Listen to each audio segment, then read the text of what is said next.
यदा हिनेन्द्रियार्थेषु न कर्मस्वनुषज्यते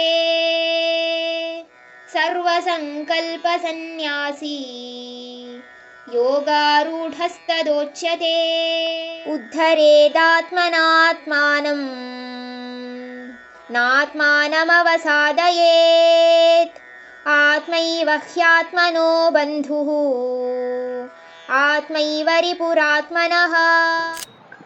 ಯಾವಾಗ ಮನುಷ್ಯ ಈ ಇಂದ್ರಿಯಗಳ ಮೇಲಿರುವ ವಾಸ್ತವಿಕತೆ ಮತ್ತೆ ಈ ಕೆಲಸದ ಮೇಲಿರುವ ಆಸೆ ಆಕಾಂಕ್ಷೆ ಮತ್ತೆ ಅವನ ಯೋಚನೆಗಳನ್ನೆಲ್ಲ ಬಿಡ್ತಾನೋ, ಪೂರ್ಣವಾಗಿ ಬಂಧಮುಕ್ತನಾಗ್ತಾನೋ, ಅವನೇ ನಿಜವಾದ ಯೋಗಿ ಅಂತ ಇಲ್ಲಿ ಭಗವಂತ ಹೇಳಿದ್ದಾರೆ.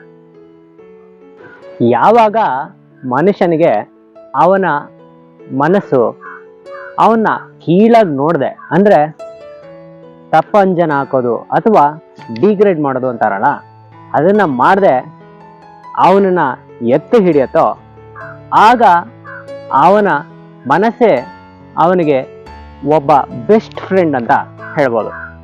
ಇಲ್ಲ ಅಂದ್ರೆ ಇಡೀ ವರ್ಲ್ಡಲ್ಲೆಲ್ಲ ಅವನ ಮನಸ್ಸೇ ಅವನಿಗೆ ದೊಡ್ಡದಾದಂಥ ಶತ್ರು ಅಥವಾ ಎನಿಮಿ.